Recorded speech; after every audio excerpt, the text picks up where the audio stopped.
Good morning and Happy New Year. Welcome to the Alameda Connection on KCSM HD2. I'm your host, Scott Piehler. Every Sunday morning on the Alameda Connection, it's my pleasure to serve as your tour guide to the very best that the Bay Area's Island City has to offer. And for a city with just over 10.5 square miles of landmass, it's amazing how much there is to discover. Alameda itself is a hidden gem filled with more hidden gems and a deep, rich history. For about half that history, there has been a constant. What started out as the Alameda Little Theater is now known as Altarena Playhouse. Altarena's been bringing theatrical entertainment to Alameda since 1939. World War II put a pause to that endeavor between 1942 and 1945, but otherwise, every year there's been at least one show, and usually 5 or 6, from the folks at Altarena Playhouse. The very first production under the banner of the Alameda Little Theater was Riddle Me This in April of 1939 at the former Adelphian Club located at the corner of Central and Walnut. Later, there were shows at the Alameda Hotel, the Hideaway Playhouse near Neptune Beach, and then in 1957, they moved into a converted grocery store at 1409 High Street. That's where Altarena Playhouse has been ever since. Community theaters often come and go, but Altarena's secret sauce may be the fact that since 1970, they've owned that converted grocery store outright. My guest today is Katina Psihos Letheule, the artistic director of Altarena Playhouse since 2019. We talked about what first drew her to theater in the first place, what her favorite thing to do theatrically is when she's not wearing her artistic director hat, some of her favorite shows and her favorite performances, what it was like to take Altarena Playhouse online during the COVID pandemic, and we'll take a complete look at the upcoming 2026 season. It'll have comedy, drama, musicals, some familiar shows, and some shows that just might be new to you. It was my pleasure to take the show on the road, as it were, and head on down to 1409 High Street and the Altarena Playhouse to spend some time with artistic director Katina Psihos Letheule of Altarena Playhouse. That's coming up this morning on the Alameda Connection, right here on KCSM HD2. Well, good morning, Katina, and I should say Happy New Year, and welcome to the Alameda Connection. Thank you, Scott. Good morning to you. Let's start with the name Altarena. There's really quite a story as to how that name came about. There is a story about that. The theater was originally in the round. Okay. So arena, Right. that's in the name. So that's basically, for a few years now, we've done a thrust configuration. Mm-hmm. It's rare that we'll do something in the round. I mean, we could potentially, but mostly we do the shows with the thrust stage. Okay, and it was originally three-quarter thrust. the Alameda Little Theater, the ALT Arena, right? Yeah, so we still go by Alameda Little Theater. That's our corporation name. Okay. Yeah. All right, fair enough. So a little history for those who may not be familiar. In continuous operations since 1939. Oldest in California is in Bakersfield in 1927. So this is literally one of the oldest continually operating community theaters in California. That's amazing. Yeah. Let's talk a little bit about that history. Moved into this space in 1957. 13 years later, you own the building. That's got to be a huge part of why this theater continues for as long as it has. Right. We are so fortunate because I know that, some theaters don't always make it. And part of it is that they have to rent. Right. Mm-hmm. And what was this building before? It was a grocery store. A grocery store. Yeah. I love it because theaters and odd spaces, you and I were talking before we turned on the microphones, and I've actually directed shows in abandoned malls. So wherever we can find a space. In that history, and I always like to talk about this subject with many of my guests, which is COVID. COVID came, you went online. Yes. For 2 years, was it? Yeah, we had Zoom plays, and actually our Zoom plays were pretty cool because we actually had sets and things like that were incorporated into we had a really great Simon Liu. He did some amazing graphics for us, and we had some really nice shows. So what was it like to finally get back to in person? Was there trepidation? What was the feeling? Not on my part. I was so happy to get back. People were cautious, and I get that. We were very good about doing everything we could to keep everybody healthy and, had protocols in place. But it was pretty joyful to be back in the theater live. And in case anyone is wondering, because I'm that geek that has to look things up. We talked about how long the theater has been in continuous operation. If anybody's wondering and they're on Jeopardy, the record is in Boston, which is the Footlight Club, 1877. Oh, wow. So, yeah, that's, if it's useful information, I'm not your guy. If it's useless information, got you covered. When did you become artistic director? In 2019. 2019. And what brought you from wherever you were to where you are? I've lived in Alameda all my life. Okay. And when I was 14, I started volunteering here. Wow. Yeah.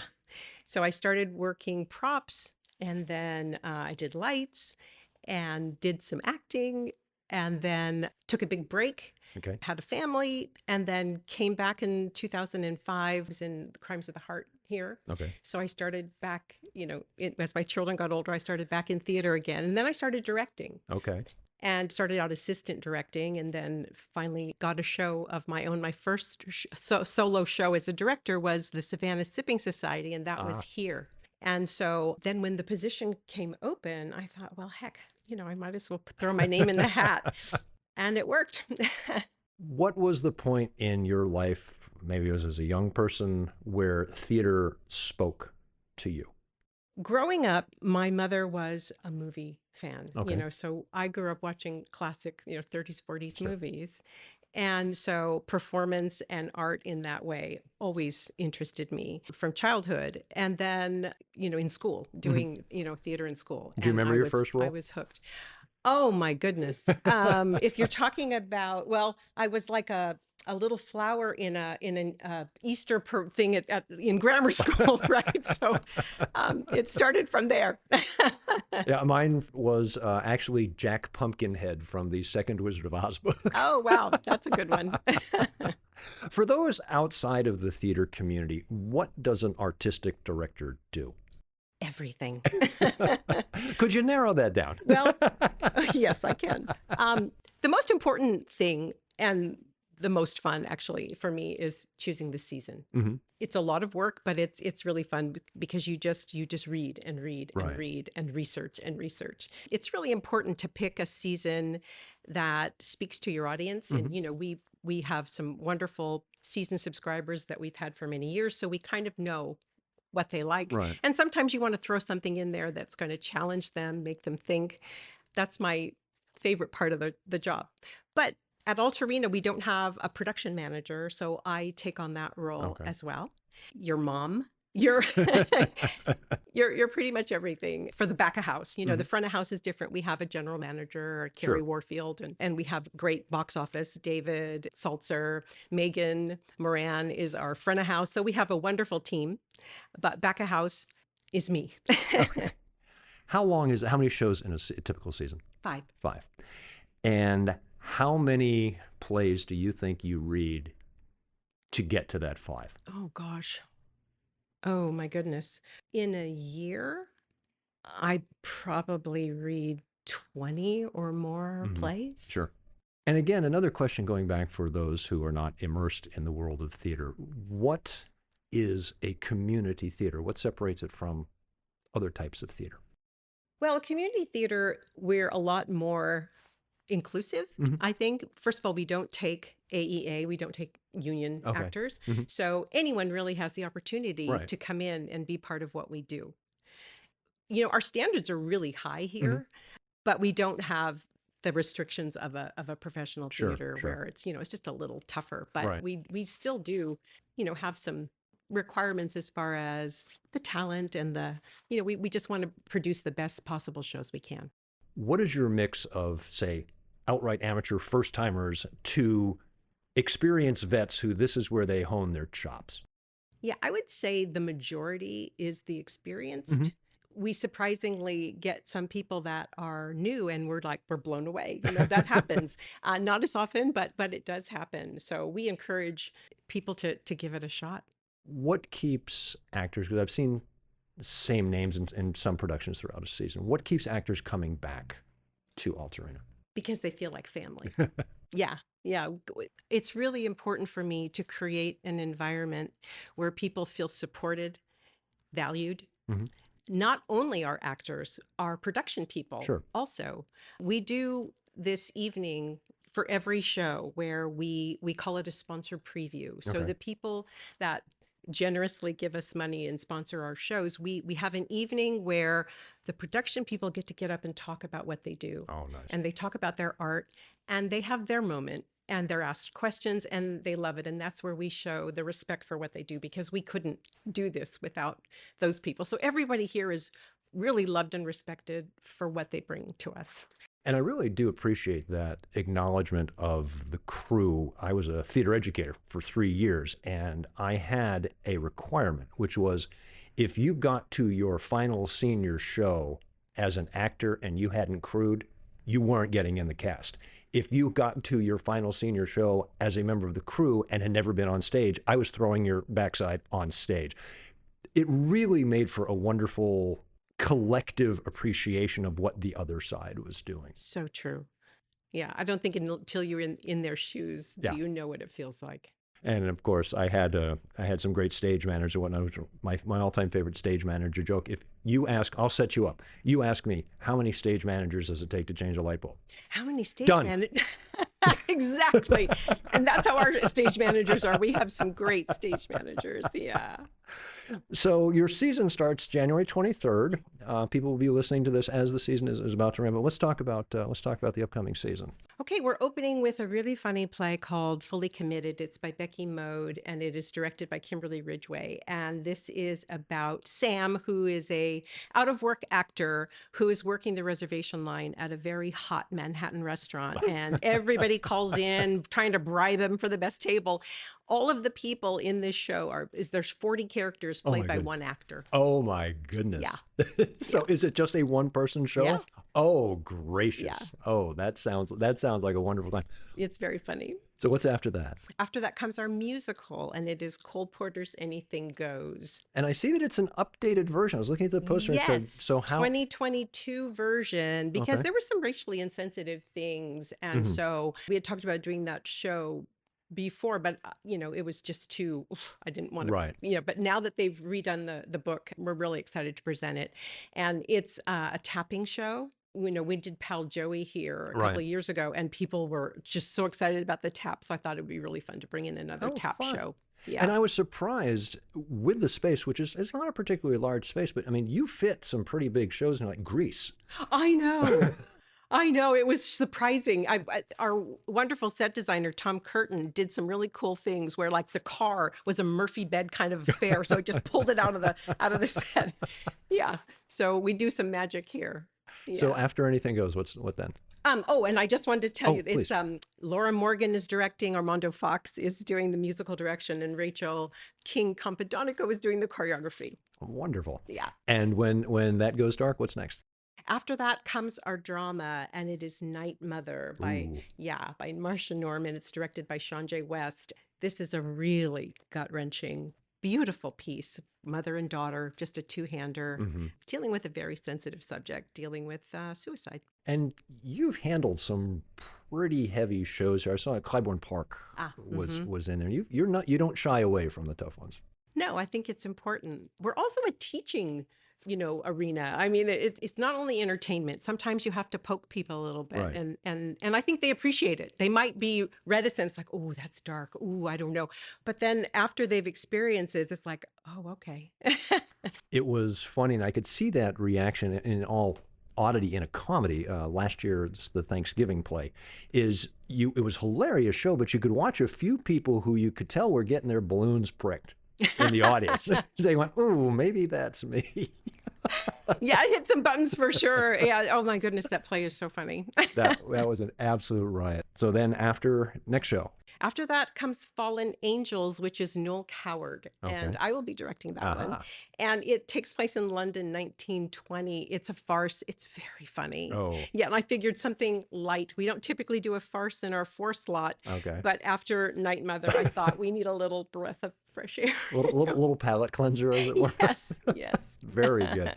And farce is not an easy genre to direct. It's not.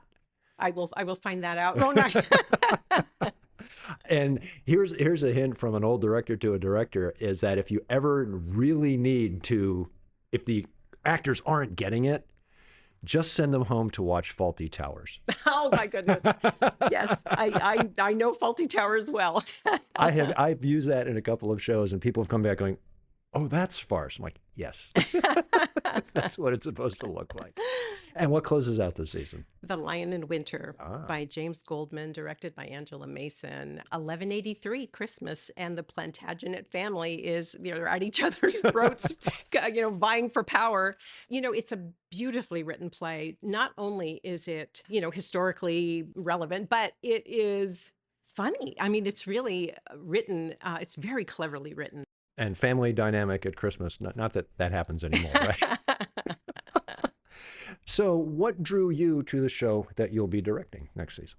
What's interesting is I obviously knew Noel Coward, but I didn't know that show particularly. Okay. And so just in researching, you go through all the places where, the publishing houses, you look and you see, where the scripts, and so you order something. Oh, that sounds interesting. So I got a copy and went, oh my goodness, this is so funny.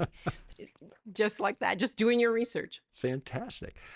When you're not wearing your AD hat, what's your favorite thing to do in a theater? Is it direct? Does it act? Does it sweep up the stage? I mean, when you put aside artistic director, what do you like doing? I never thought that I would like anything better than acting, but I think I do like directing best. Okay. But I still do like acting, and I still do act. So what's your favorite role that you ever played? Last year I played Sister Aloysius in Doubt. Oh. Boy, that was something. I have never acted that show, but for an acting class at a professional theater in Georgia, I had to play the male lead in that. And that's a tough show. It was such a beautiful show, though. Yes. Playing somebody like Aloysius, you have to find a way to love her because she's kind of unlovable. So I created a backstory for her about the loss of her husband, and it's mentioned in the play, but I just felt that this is a woman who lost somebody and lost control, so became very controlling. Okay. And so I had to sympathize with her that way. Fantastic. You have quite a trophy case here. The San Francisco Bay Area Theater Critics Circle's honored you a few times. What is the key to excellence? It seems like every award season, here's Altarena again. So why? How? Because I think that we work with people who are committed and devoted, and people who work here get the support they need to put on the kind of show they want to put on. As an AD, you have to be hands-on. You have to be there. You have to be on call if they need something. It's all about support, and that's why I say mom, because I really do feel that I have to support the whole process. Right. What are some of the challenges facing live theater today that maybe weren't facing live theater 15 years ago? We are competing with Netflix and chill, you know what I mean? Right. People find entertainment at home. It's getting people to come out. What's surprising to me is the number of people who've lived in Alameda for many years or all their life and still haven't heard of us. Right. It's really surprising. So it's getting the word out there that there's live theater in this residential neighborhood. Sure. So those are the challenges. It's just, and then, getting younger people to find a love for theater. Sure. The older crowd, they've loved us forever, but it's getting the new people to come in and expose them to this beautiful art. And it's interesting, as you mentioned, there are Alamedans who still don't know you're here, which is, since this show started in September of 25, I cannot tell you the number of people I have had sitting in your place on your microphone going, and it's amazing the number of Alamedans who don't know we're here. There are so many hidden gems on this island. Yeah, there really are. Who is your season ticket holder? Our typical season ticket holder, a lot of Alamedans, and they typically skew a little bit older. Sure. They are lovely and appreciative, and they love being here, and we love seeing them. I'm here for every show. I don't stay for every show, but I'm here for every show, and I do the curtain speech. So it's so important for me to stand out here in the lobby before the show and connect with people and have a couple of words, smile, just let them know that I'm here if they need something. What's a compliment either from a season ticket holder or just someone who showed up and came into a show that just kind of warms your heart? And when you go back to it, say, yeah, I remember that person said that thing about that show. Well, you know what's really lovely is when they tell you that they enjoy the season. Hmm. Oh my goodness, I love this season. I love this play, and oh, that actor was so amazing. It feels like, oh my goodness, something's going right. Right. It really is very fulfilling to hear that. Is there a show that you want to put into this space that you haven't yet? Well, there's one for 2027, and I can't tell you what it is That's okay. because we always have a big reveal, Right, yeah. But sure, I mean, there are so many plays. Yeah, I'd love to see a Martin McDonagh in Okay. here, but his stuff can be a little challenging. But he's one of my favorite playwrights, so maybe one day we'll Okay. have that. There's always something. I have one for you. I don't know if you've ever read it, but it's a show I've directed and seen and loved. I fell in love with it at Key West, Outside Mullingar. Oh yeah, I know that show. Yeah, that Yeah, was I had an absolute blast. I actually had a performer do the greatest spit take I've ever directed, and so that was when I walked in here just the first time, I looked and said, Mullingar would fit here. It's a show that warms my heart.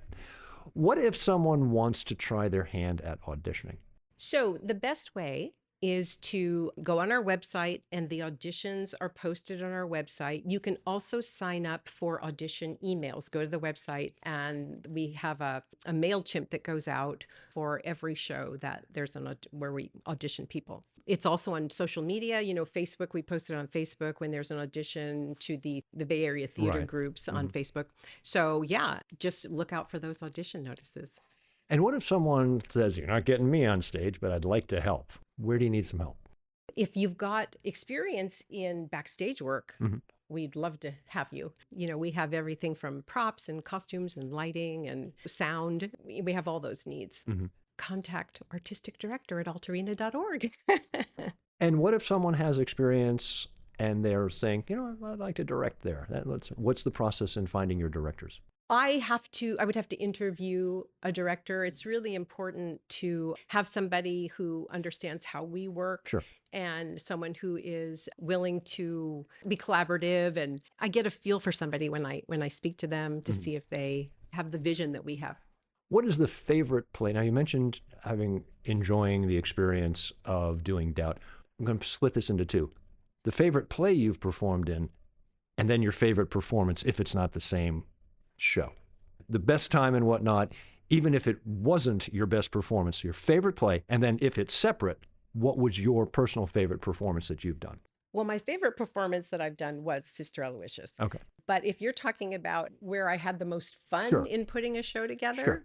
I probably had some of the most fun when we did Savannah Sipping Society Okay. because it was a cast of all women. Yes. We just had a blast doing that.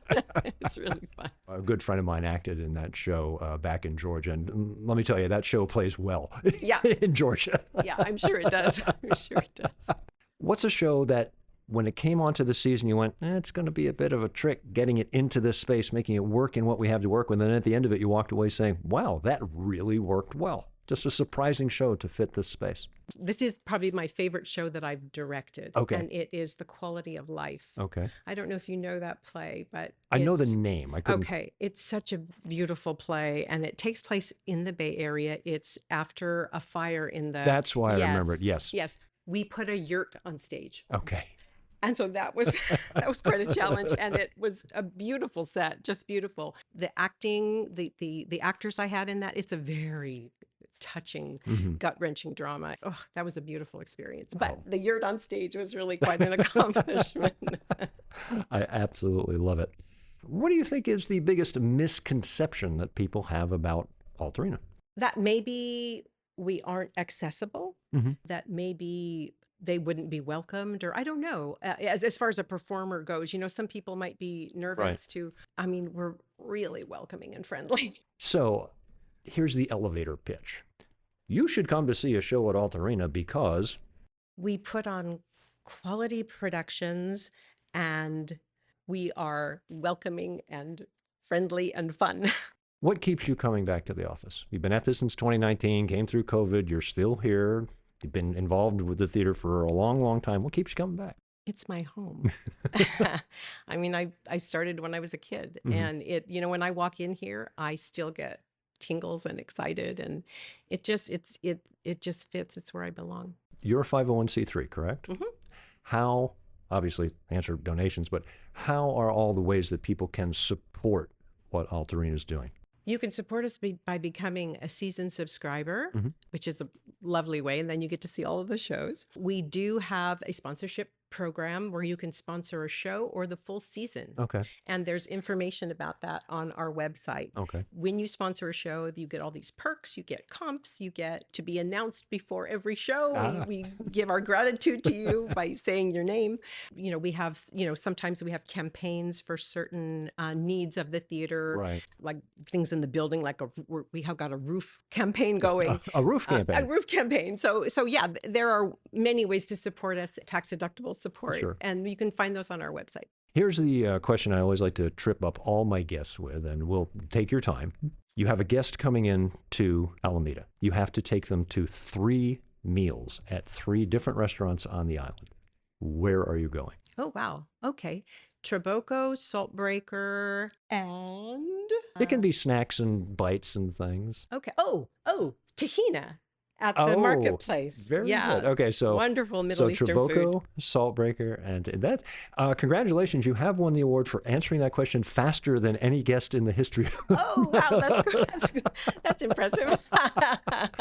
That's absolutely amazing. What are the theater's socials, website, Instagram, all that? How can people find you? We are on Instagram, Facebook, and altarena.org is our website. Mm-hmm. And anything that I haven't mentioned that you think we should really talk about? Yeah, if you've not been here, please come and be part of what we do, because I think you'll really be surprised and you'll really enjoy it. Katina, thank you so much for spending time with us on the Alameda Connection. Absolute joy. Thank you so much. It was a pleasure. Take care. Bye-bye. Thanks again to Katina Psihos Letheule, the artistic director of Altarena Playhouse. Again, Altarena is located at 1409 High Street in Alameda. That's right across from Lincoln Park. So you can mark your calendar for the upcoming season. Let's take a look at what Katina told us was coming in 2026. Fully committed from January 23rd to February 22nd, the musical Anything Goes from March 27th to April 26th. Night Mother from May 29th to June 28th. Fallen Angels from August 21st to September 20th, and the season concludes with Lion in Winter from October 23rd to November 22nd. Showtimes at Altarena are Friday and Saturday nights at 7:30 p.m., and Sunday afternoons there's a 2 o'clock matinee. If you want to stay in touch with what's going on at Altarena online, their website is altarena.org. That's ALTARENA.org. On Instagram, it's Altarena Playhouse, and find them on Facebook. Just search Altarena. Coming up next week on the Alameda Connection, we're going to head back out to Alameda Point and to points beyond. My guest is Liz Taylor, the president of Deep Ocean Exploration and Research. You may be familiar with their dive shop, the Deep Ocean Explorer store on West Tower Avenue, but that's just the public face of Deep Ocean Exploration and Research. Behind the dive shop is a manufacturing floor that creates submersibles that are straight out of science fiction. Remote-operated vehicles and crewed submersibles that explore the deepest depths of the world's ocean. Ms. Taylor comes by her passion rather organically as the daughter of 2 noted oceanographers. DOER has worked with some very notable names in their field, including collaborations with film director and deepwater explorer James Cameron. We'll find out what goes on behind the scenes at DOER and even pick up some tips for what you can do to help the world's oceans, even if the wettest you ever get is just dipping your toes in at low tide. That's Liz Taylor, president of Deep Ocean Exploration and Research, next Sunday on the Alameda Connection. Don't forget, if you have an idea for a guest for a future episode of the Alameda Connection, please email me, alamendaconnection@gmail.com. As always, special thanks to guitarist Bill Hart for our theme music. The song is called Beachside Isle, and it's from his album, Watch the Sky. I'm Scott Piehler. I hope you'll join me next Sunday morning at 8 a.m. on the Alameda Connection on KCSM HD2.